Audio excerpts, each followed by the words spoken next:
Hello everyone, চলে এসেছি আবার একটা নতুন মিনি ব্লগ নিয়ে। তবে এটাও কিন্তু সরস্বতী পুজো রিলেটেড। হাতে আমার শাড়ি দেখে বুঝতেই পারছো। আর এই যে মেরুন কালারের শাড়িটা দেখতে পাচ্ছ, এই মেরুন কালারের শাড়ির মধ্যে এই যে ডিজাইনগুলো করা, এই যে চুমকির কাজটা বা এই যে ফুল পাতা আর এই পাল লাগানো, এই পুরোটাই কিন্তু আমার মায়ের হাতের করা। তো যাই রেডি হয়নি, ও সরি, আমার তো মাথার চুলই এখনো ভিজা। চুলটা হালকা মতন শুকিয়ে শুরু করলাম হচ্ছে এই মেকআপ, তাও খুবই সামান্যই মেকআপ। হালকা মতন একটু ফাউন্ডেশন দেওয়ার পর তারপর দিলাম হচ্ছে এই পন্ডস পাউডার। আর এই পন্ডস পাউডারের বয়স কিন্তু প্রায় 3-4 বছর, এখনো 1 বছর চলে যাবে মনে হচ্ছে। পাউডারের কাজ তো শেষ, এবার আসে হচ্ছে আইলাইনারে। মানে সিরিয়াসলি আমার মনে হয় মেকআপের সব থেকে হরর পার্ট হচ্ছে এইটা। একটা যাবে উত্তর, একটা যাবে দক্ষিণ। মানে আমি যতবারই পড়ি কোনোটার সাথে কোনোটার ম্যাচ খাওয়াতে পারি না। আমার মনে হয় প্রত্যেকটা মেয়েরই এই একটা প্রবলেম আছে আইলাইনার প্রত্যেক, যদিও সবাই তো আর আমার মতন গবেট না। আর আমি যে কালারের শাড়ি পরি বা ড্রেস পরি, এই রেড লিপস্টিকের প্রতি আমার একমাত্র ভরসা। রেড কালারটাই মানে সবকিছুর সাথে যায় পারফেক্ট। মেকআপ তো শেষ, তো যাই এবার রেডি হয়ে আসি। মেরুন কালারের শাড়ি আর এই রেড ব্লাউজ, মানে ভালোই বেশ ম্যাচিং হয়েছে কিন্তু ব্যাপারটা। এর সাথে ম্যাচিং করে পরে নিলাম হচ্ছে এই হারটা, এটা আমার সুভাষ মেলা থেকেই কেনা হয়েছিল।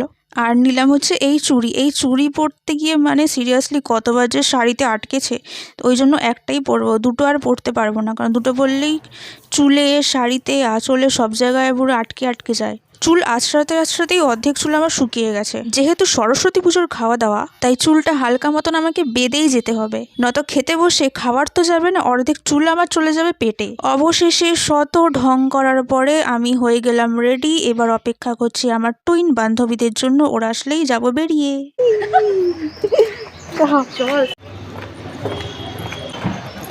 চলে আসলাম কোচিনে। তারপরে ঠাকুরের সামনে গিয়ে আমরা শুরু করলাম হচ্ছে আমাদের এই ছবি তোলা। আসলে আমরা যেখানে যাই এরকমই করি কিন্তু সব সময়। এরকমই ভালো লাগছে। তখন বেজে গিয়েছিল প্রায় 4টে, 4:30 হবে। তখন আমাদের খাওয়া হয়নি। আসলে আমরা যখন যাব তখন দেখলাম অলরেডি একটা ব্যাচ আর কি ঢুকে গেছে, তো আমাদের আর সিট হয়নি। তো আমি আর রিয়া বাইরে বেরিয়ে গিয়ে এই বোগেনভিলা গাছ দেখছিলাম। রিয়া খিদা পেয়েছে কতটা?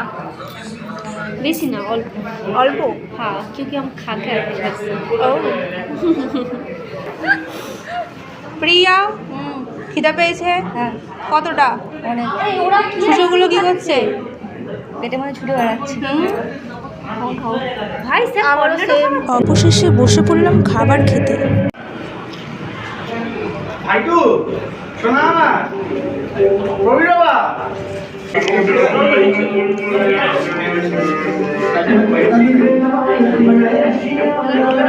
দেবনাথে ক্লোজ হবে, দেবনাথে ক্লোজ হবে না, আমার না, দেবনাথে ক্লোজ হবে। খাওয়া দাওয়া সেরে চলে গেলাম কফি খেতে, তারপর বাড়ি। টাটা।